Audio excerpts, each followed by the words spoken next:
Hello friends and dear students, स्वागत है आपके अपने चैनल एएसएल फार्मा में। तो फ्रेंड्स, आज की वीडियो में हम बताने वाले हैं intra uterine drug delivery system के बारे में। तो फ्रेंड्स, ये हमारा टॉपिक जो है लिया गया है नोवल ड्रग डिलीवरी सिस्टम से, जिसका कोड है BP704T।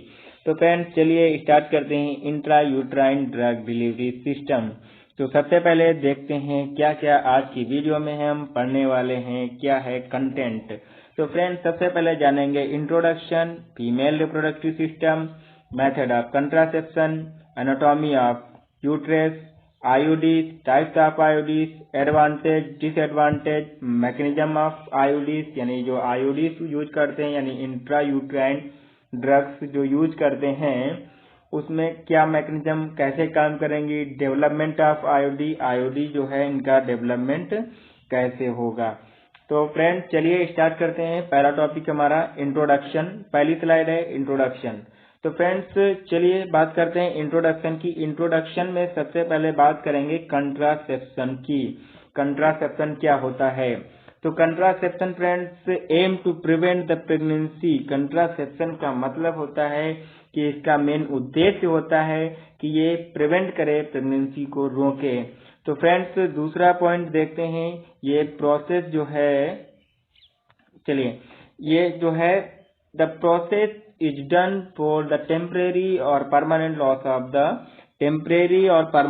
Loss of the pregnancy. ये ऐसा यानी कि जो हमारा कंट्रासेप्शन एक ऐसा प्रोसेस है जिसकी वजह से हम परमानेंटली भी लॉस कर सकते हैं, परमानेंटली भी रोक सकते हैं प्रेगनेंसी को, और टेम्परेरी कुछ टाइम के लिए भी प्रेगनेंसी को प्रिवेंट कर सकते हैं। तो अगर कंट्रासेप्शन वर्ड को दो वर्ड में तोड़े तो कंट्रा प्लस सेप्शन। कंट्रा का मीन होता है अपोजिट या फिर प्रिवेंट करना, सेप्शन का मतलब होता है कंसेप्शन। तो कंसेप्शन पहले हम सोचे कंट्रा का मीन होता है अपोजिट या फिर प्रिवेंट करना, तो यानी कि उसको या तो वही प्रेगनेंसी को प्रिवेंट कर रहा है या फिर उसके अपोजिट। किसके अपोजिट? सेप्शन। सेप्शन का मतलब होता है union of male and female gametes to produce the new one. यहाँ पे मेल एंड फीमेल गैमेट्स जो होते हैं मीट करते हैं, रिप्रोड्यूस करते हैं न्यू वन को, तो वहां पे कंसेप्शन को ये प्रिवेंट करते हैं या फिर कंसेप्शन नहीं होने देते हैं। This is called contraception. अब बात करें कि कंट्रासेप्शन में यह हमारा मेथड जो है intra uterine contraception reversible method होता है जो कि बर्थ को कंट्रोल करता है। रिवर्सिबल इसलिए बोले इसको क्योंकि इसको कुछ टाइम के लिए टेम्परेरी भी यूज कर सकते हैं, कुछ टाइम, कुछ ईयर, कुछ मंथ्स के लिए, या फिर इसको हम रिवर्सिबली यानी कि फिटेट करेंगे आयोडीज जो है और इजिली रिमूव कर लेंगे, तो यानी कि ये रिवर्सिबली काम करती हैं। आगे फ्रेंड्स बात करते हैं हमारा जो फीमेल रिप्रोडक्टिव सिस्टम। थोड़ा सा इंट्रो जानते हैं फीमेल रिप्रोडक्टिव सिस्टम का। तो यहाँ पर फ्रेंड्स कुछ पार्ट होते हैं जो मेन पार्ट इन्वॉल्व होते हैं IUD intra uterine drug delivery system में, तो उनकी बात करेंगे। सबसे पहले बात करेंगे यूट्रस। यूट्रस मेन पार्ट होता है जहाँ पर आईयूडी इंजेक्ट की जाती है, फिटेड की जाती है। बाकी बात करें endometrium wall, ovary, cervix, vagina, fimbriae, fallopian tubes. तो फ्रेंड्स, ये कुछ मेन पार्ट्स होते हैं फीमेल रिप्रोडक्टिव सिस्टम के। आगे बात करते हैं मेथड ऑफ कंट्रासेप्शन। कंट्रासेप्शन का मीनिंग हमने अभी पहले देखा, उसके बाद मेथड देखते हैं कौन कौन से मेथड होते हैं कंट्रासेप्शन के। तो फ्रेंड्स, हमारा पहला मेथड जो है ओरल कंट्रासेप्शन पिल्स, यानी कि जो हम कंट्रासेप्शन यानी प्रेगनेंसी को प्रिवेंट करने के लिए जो टैबलेट पिल्स लेते हैं वो हमारा एक मेथड है ओरल कंट्रासेप्शन पिल्स मेथड। दूसरा है कंडोम्स एंड डायफ्राम। ये मेथड होता है जो कि कंडोम्स एंड डायफ्राम यूज किए जाते हैं प्रिवेंट करने के लिए प्रेगनेंसी को। आगे बात करें जो हमारा लास्ट आज का मेन टॉपिक है intra uterine drug delivery system, यानी कि उसमें मेन है हमारा इंट्रा यूट्राइन डिवाइसेस, यानी कि इंट्रा यूट्राइन डिवाइसेस के बारे में आज हमको पूरा डिटेल जानना है। तो बात करते हैं इंट्रा यूट्राइन डिवाइसेस क्या होती हैं। तो इंट्रा यूट्राइन डिवाइसेस एक पॉपुलर कंट्रासेप्शन मेथड है, यानी कि ये बहुत ज्यादा पॉपुलर है, स्पेशली फॉर लॉन्ग टर्म के लिए यूज किया जाता है। यानी कि हमने अभी देखा ओरल पहले के मेथड देखा, तो जैसे कि हमारा ये मेथड था ओरल कंट्रासेप्शन पिल्स, ये लॉन्ग टर्म के लिए नहीं, ये शॉर्ट टर्म के लिए यूज किए जाते हैं, कम समय के लिए यूज किए जाते हैं।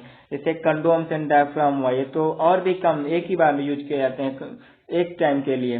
अब बात करते हैं इंट्रा यूट्राइन डिवाइसेस की, तो ये हमारा लॉन्ग टर्म के लिए यूज किया जाता है, लॉन्ग टर्म के लिए यूज किया जाता है। स्पेशली रिवर्सिबल कंट्रासेप्शन होता है, as it can be easily fitted and remove, इसको हम इजीली फिटेड कर सकते हैं और इजीली रिमूव कर सकते हैं। लॉन्ग टर्म के लिए यूज किया जाता है, रिवर्सिबल यूज किया जाता है, याद रखिएगा। तो फ्रेंड्स आगे बात करते हैं इसके बारे में, हमारा कंट्रासेप्शन मेथड्स कौन कौन से और मेथड्स होते हैं उसके बारे में बात करते हैं। तो बात करें कि जैसे कंडोम्स यूज करते हैं, फीमेल मेल पिल्स यूज करते हैं, अभी बात किया हमने हार्मोनल रिंग्स होती हैं, फर्स्ट जनरेशन की ये रिंग्स हैं, जैसे हार्मोनल रिंग्स यूज करते हैं, आईयूडीज यूज करते हैं, इंजेक्शन यूज करते हैं, सर्जिकल स्टेरिलाइजेशन यूज करते हैं, यानी मेल एंड फीमेल दोनों में, इम्प्लांट हुआ, कोएटस इंटरटस हुआ, और भी कैलेंडर रिदम मेथड हुआ, ये मेथड्स होते हैं जो कि यूज किए जाते हैं, कंट्रासेप्शन मेथड्स होते हैं, बर्थ कंट्रोल मेथड होते हैं, बर्थ के कंट्रोल के लिए यूज किए जाते हैं। तो फ्रेंड्स ये हमारा हुआ। आगे बात करते हैं आईयूडी यूज, यानी कि कितना % कौन सी कंट्री में यूज किया जाता है आईडी। तो फ्रेंड्स ये हमारा पुराना डाटा है, 100 million women world wide, China में 67% आईयूडीज यूज की गई। अदर कंट्री में अगर बात करें तो 22%, इंडिया में 3% यूज की गई आईयूडीज जो हैं, एंड वियतनाम में 3.5%, इंडोनेशिया में 4.5%। तो अगर आपसे कोई भी क्वेश्चन पूछा जाता है कि सबसे ज्यादा आईयूडीज किस देश में यूज की गई, तो आपका आंसर होना चाहिए चाइना, 67%। तो फ्रेंड्स आगे बात करते हैं एनाटॉमी ऑफ यूट्रस, क्योंकि हमको आईयूडी जो है यूट्रस में फिटेड करना है, तो उसकी एनाटॉमी के बारे में थोड़ा जान लेते हैं। तो फ्रेंड्स बात करें, एज पियर शेप्ड होता है, इसका पियर शेप्ड होता है, thick wall muscular organ suspended in the anterior wall of the pelvic cavity. ये पियर शेप का होता है, थिक वॉल होती है मस्कुलर ऑर्गन की, और ये सस्पेंडेड कहाँ से होता है, जो हमारा पेल्विक कैविटी है, पेल्विक कैविटी के नीचे ये सस्पेंडेड होता है। Shape is a triangular shape का होता है, और बात करें इस नॉर्मल स्टेट में जो डायमीटर होता है इसका 3 इंच होता है और लेंथ 2 इंच होती है। ये नॉर्मल, याद रखिएगा कि ये नॉर्मल की स्टेट की बात कर रहा है। नॉर्मल में 3 इंच डायमीटर होता है और लेंथ 2 इंच होती है, लेकिन प्रेगनेंसी के केस में ये ज्यादा भी हो सकता है, बहुत भी ज्यादा हो सकता है। तो ये याद रखने की बात है कि नॉर्मल स्टेट में ये रेंज रहती है। तो आगे बात करते हैं फ्रेंड्स, जो हमारा हैव टू ओपनिंग साइड्स, यानी कि जो हमारा यूट्रस होता है, यूट्रस की बात कर रहे थे, यूट्रस में 2 ओपनिंग साइड्स होती हैं। कौन कौन सी 2 ओपनिंग साइड्स होती हैं? सुपेरियर इन्फेरियर, यानी एक ऊपर की तरफ एक नीचे की तरफ। तो फ्रेंड्स ऊपर की तरफ बात करें तो फैलोपियन ट्यूब हुआ हमारा, फैलोपियन ट्यूब्स। नीचे की बात करें वेजाइना, जिसको माउथ ऑफ यूट्रस बोलते हैं।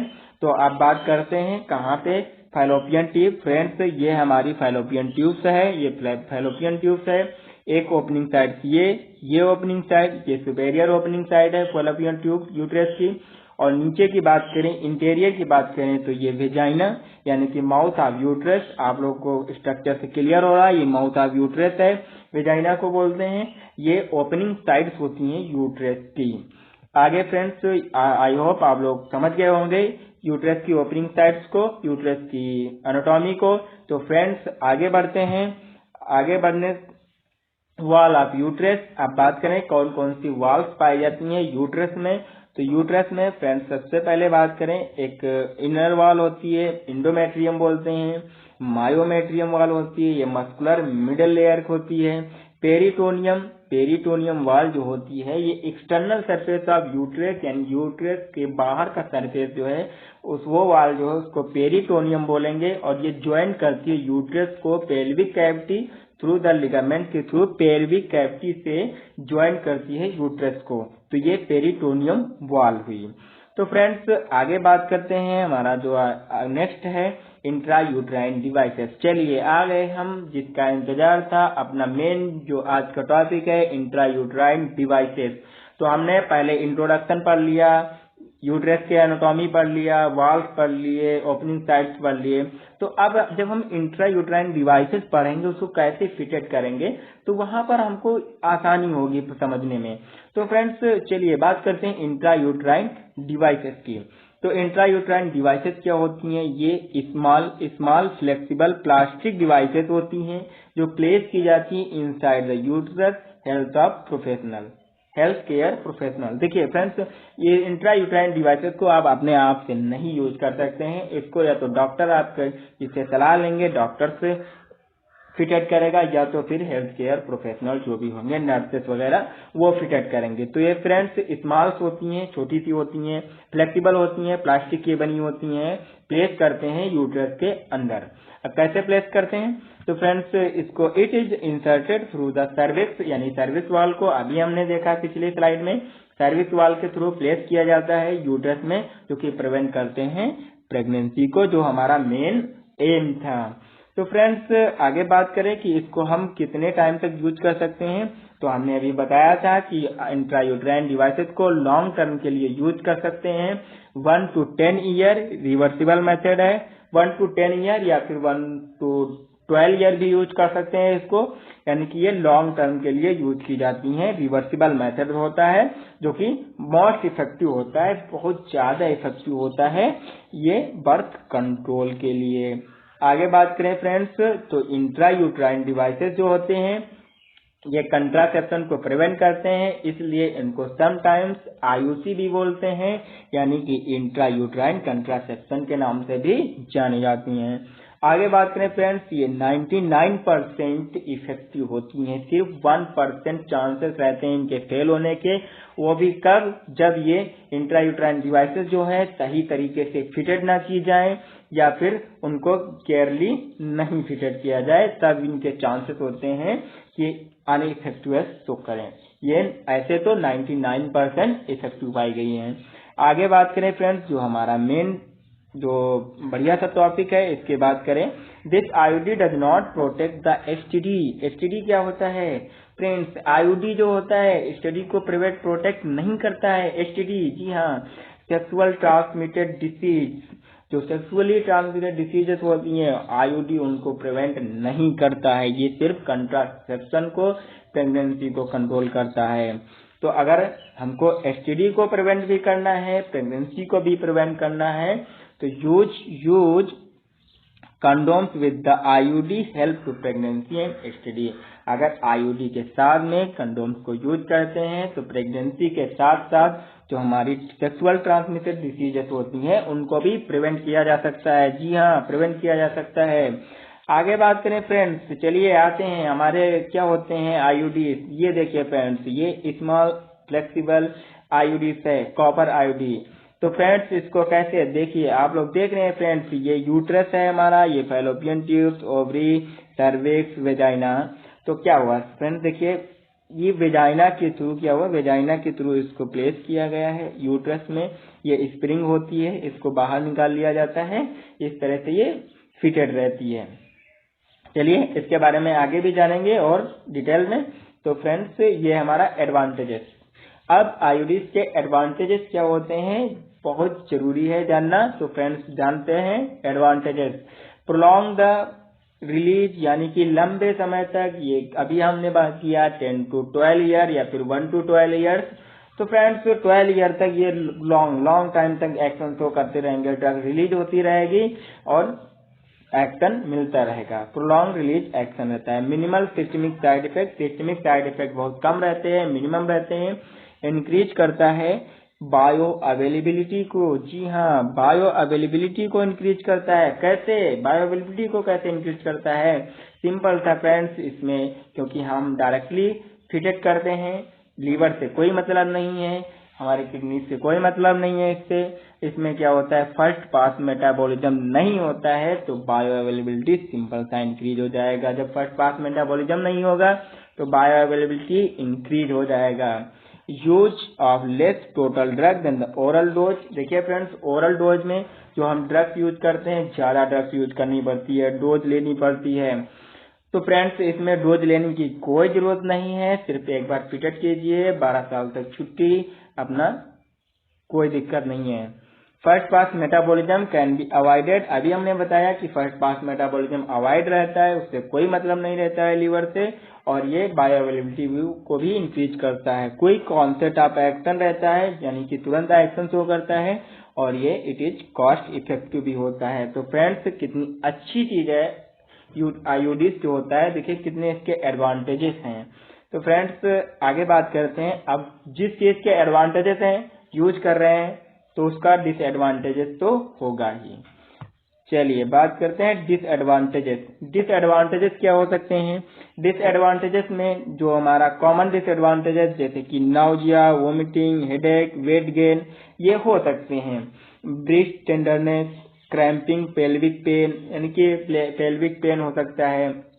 Irregular bleeding which is the improve the of the 6 month of the baby, यानी 6 मंथ से ज्यादा जैसे यूज करने लगते हैं उसको, तो इरेगुलर ब्लीडिंग हो सकती है, जो हो सकती है, होती नहीं है।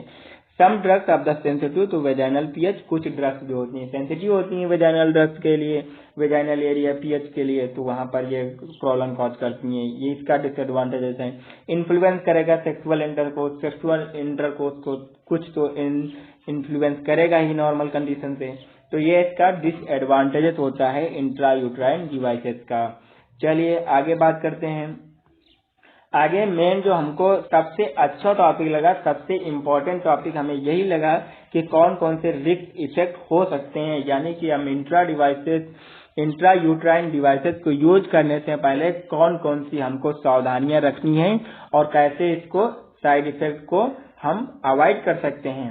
तो फ्रेंड्स, अगर बात करें, every womens is a different and IUDs are not recommended for all womens, यानी कि किसी भी वोमेन को सभी प्रकार के आयोडीज को नहीं रिकमेंड किया जा सकता है due to the risk serious health problem, जिसकी वजह से सीरियस हेल्थ प्रॉब्लम हो सकती है। तो ये हमको ध्यान में रखना है।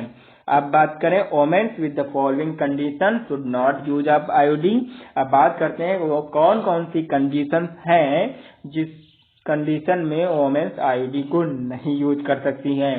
तो फ्रेंड्स, पहला पॉइंट है हमारा रिसेंट और रिपीटेड पेल्विक इन्फेक्शन। अगर रिसेंटली या फिर रिपीटेड, यानी कि तुरंत हुआ या फिर बार बार पेल्विक इन्फेक्शन हो रहा है आपको, तो वो वोमेन्स जो हैं आयोडीन नहीं यूज करेंगी। नॉन और सस्पेक्टेड प्रेगनेंसी या फिर नॉन या फिर सस्पेक्टेड प्रेगनेंसी की कंडीशन है तो वहां पर नहीं यूज करेंगे। सर्वेसाइटिस, यानी कि अगर सर्वेसाइटिस में इन्फ्लामेशन जैसे की कंडीशन ऐसी कुछ है तो वहां पर नहीं यूज करेंगे। सेल्फिनाइजाइटिस, जैसे कि सेल्फिनाइजाइटिस का मतलब होता है जैसे फाइलोपियन ट्यूब्स में इन्फ्लामेशन। अगर फाइलोपियन ट्यूब्स में इन्फ्लामेशन है तो हम आयोडीज को नहीं रिकमेंड कर सकते हैं, जो वोमेन्स हैं आयोडीज को नहीं यूज कर सकती हैं।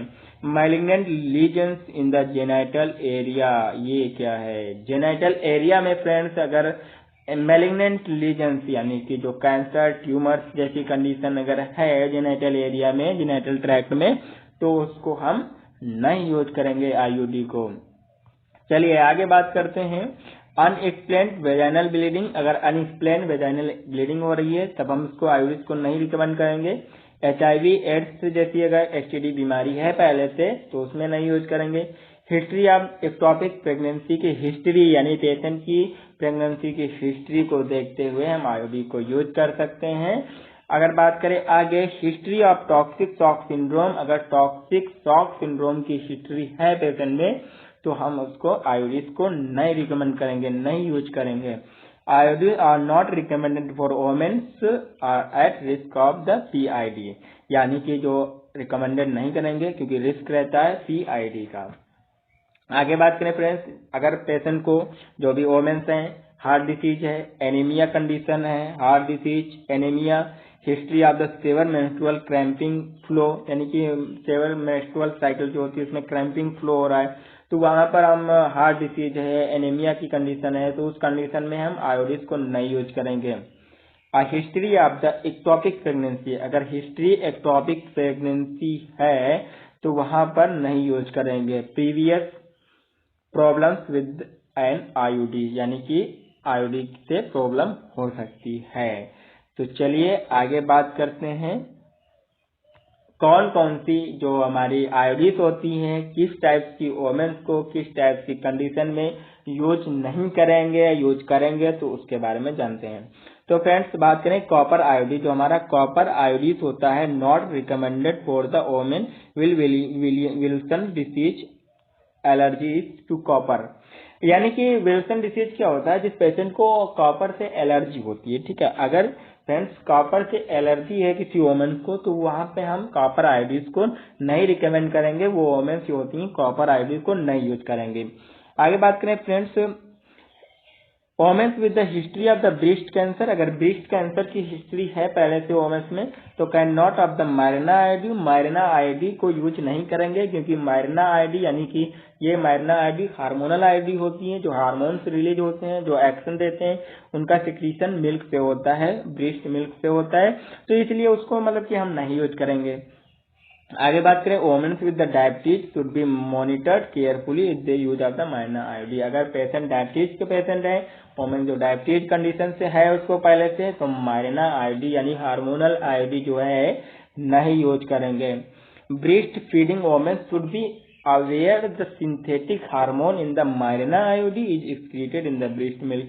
देखिए वही बात है कि अगर पेशेंट वोमेन्स जो है ब्रेस्ट मतलब कि ब्रेस्ट फीडिंग वोमेन्स है, तो वहां पर अवेयर करेंगे कि सिंथेटिक हार्मोन जो है, सिंथेटिक हार्मोनल जो आईओडी है, यानी कि इसका एग्जांपल मायरना आईओडी जो है, ये एक्सक्रीटेड होती है ब्रेस्ट मिल्क से, अभी हमने पहले बताया, तो इसको हम अवॉइड करेंगे उस टाइम पे। आगे बात करें फ्रेंड्स जो हमारा टाइप्स ऑफ आईओडीज, कितने टाइप की आईओडीज होती हैं, क्या क्या इसके एग्जाम्पल्स होते हैं, उसके बारे में जानते हैं।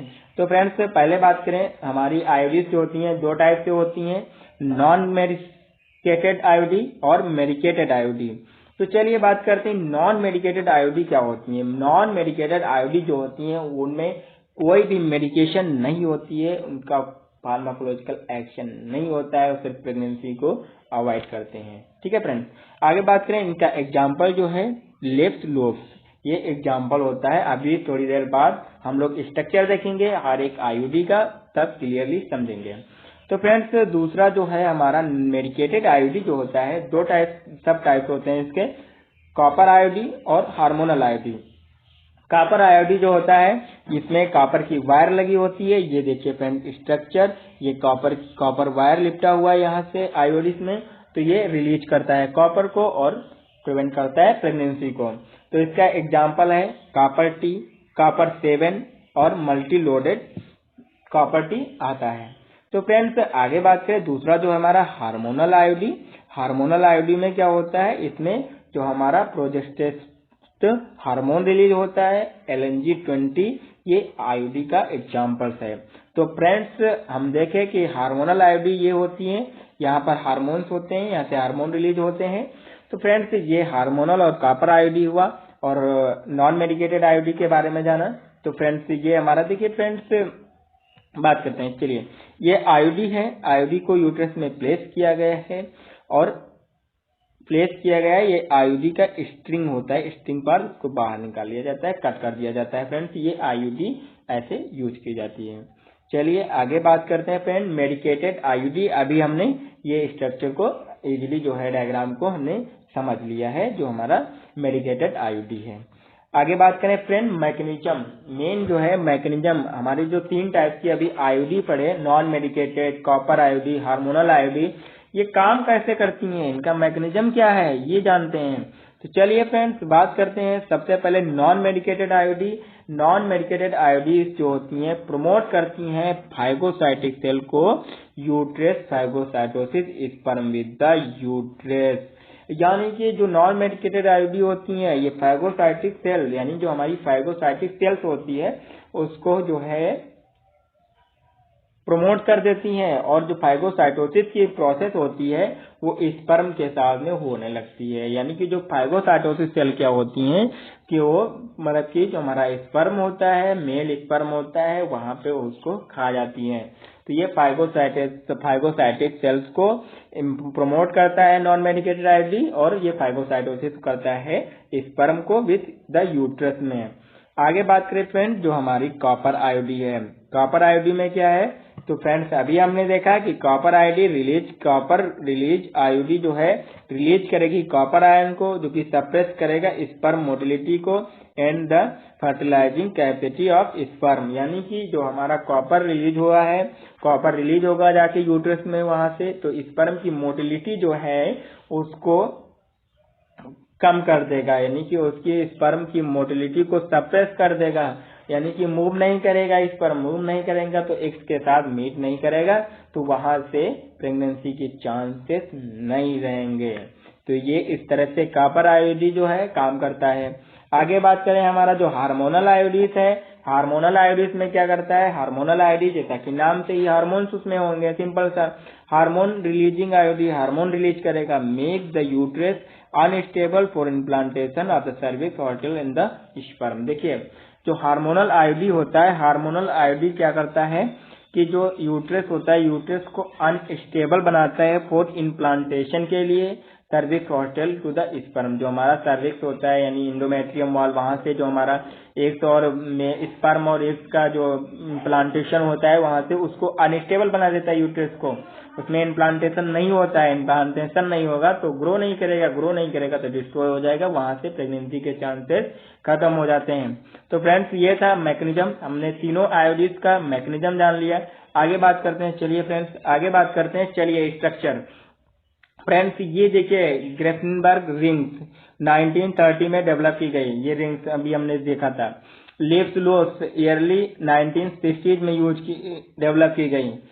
तो फ्रेंड्स और सैप टी कॉइल मेड ये आयोडीज हुआ फ्रेंड। बाकी ये आयोडीज डॉल्कन फील्ड आयोडीज कॉपर 7, देखिए कॉपर 7 टाइप का स्ट्रक्चर है, ये आयोडीज 1980 में डेवलप की गई। मल्टी लोडेड ईयरली 1990 में डेवलप की गई ये आयोडीज। LNG IUC यानी कि हमारी जो हार्मोनल आयोडी है ये 1990s में डेवलप की गई। आगे बात करें, ये हमारा है गेंट्रिक्स, ये भी यूज किया गया हमारा 1990s में। तो ये कुछ आयोडीज के स्ट्रक्चर हैं हमने देखा। तो आगे फ्रेंड्स चलिए बात करते हैं डेवलपमेंट ऑफ आयोडी, आयोडी का डेवलपमेंट कैसे हुआ, क्या कारण था, उसके लिए चलिए बात करते हैं। तो फ्रेंड्स आयोडी में सबसे पहले first generation IUD where are the developed in the 1920, यानी कि फर्स्ट जनरेशन की जो आयोडी थी सबसे पहले जो डेवलप की गई 1920 में डेवलप की गई। It was contracted for the silicon, जो कि सिलिकॉन की थी, गट फ्लेक्सिबल मेटल वायर था, और द ग्रेफेनबर्ग स्टार ओटा रिंग ये थी हमारी आयोडी सबसे पहले थर्ड जनरेशन में डेवलप की गई। तो आगे फ्रेंड्स बात करते हैं reduce the popularity due to the need of frequent removal of the due to pain of the bleeding. ये फोर्थ जनरेशन की जो आयोडी थी यानी कि हमारी ओटा रिंग आयोडी या फिर ग्रेफेनबर्ग स्टार आयोडी जो थी, इनमें क्या नीड द फ्रीक्वेंट रिमूवल करने में काफी ज्यादा पेन और ब्लीडिंग हो रहा था। फर्स्ट जनरेशन की जो आयोडी थी, difficulty in the insertion history of IUD ओटा रिंग की हिस्ट्री जो है ये इंसर्शन में हिस्ट्री में ये डिफिकल्टी हो रही थी। अदर सीरियस कॉम्प्लिकेशन, कुछ कॉम्प्लिकेशन अदर सीरियस भी कॉम्प्लिकेशन हो रहे थे। तो यहाँ पर ये फर्स्ट जनरेशन की आयोडी की कहानी है, इसलिए इसको हम अब जो नई आयोडीज आई है सेकंड जनरेशन थर्ड जनरेशन की वो ज्यादा यूज करते हैं, इसको कम यूज करने लगे। तो फ्रेंड्स ये देखिए जो हमारा आयोडीज है ग्रिफिनबर्ग रिंग आयोडी, देखिए फ्रेंड्स ये रिंग शेप में है, इसमें प्रॉब्लम होती थी लगाने में।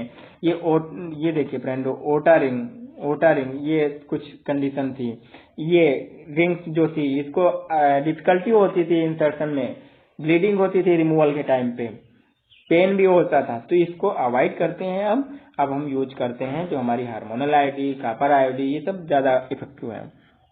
चलिए बात करते हैं control delivery with the IUD, control delivery with IUDs report of the से use of IUDs increase with in the USA।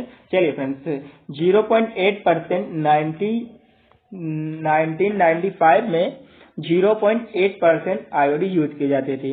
अब 7.2 form from the period of the 2006 यानी कि 206 टू 214 से इस बीच का जो पीरियड था उसमें पहले हमारा 1995 के पहले जो था कि 0.8% यूज किए जाती थी, और जो हमारा ये पीरियड है 2006 और 2014 में 7.2% यूज करी जाने लगी आईयूडी जो थी। आगे बात करते हैं control release of intrauterine system, यानी कि कंट्रोल रिलीज कर सकते हैं हम, जैसे जो कि हमारा टॉपिक था novel drug delivery system, subject है हमारा कि ड्रग डिलीवरी सिस्टम को कैसे हम मैनेज करेंगे, कैसे कंट्रोल करेंगे। तो ये पॉइंट यहाँ पर इसलिए है कि control release intrauterine system is used for the delivery of the contraception steroid hormone. तो ये फ्रेंड्स आज का हमारा जो टॉपिक था इंट्रायूट्राइन ड्रग डिलीवरी सिस्टम, इसके बारे में कंप्लीट इंफॉर्मेशन दी है फ्रेंड्स हमने। तो वीडियो को लाइक कीजिए, चैनल को सब्सक्राइब कीजिए। Thank you.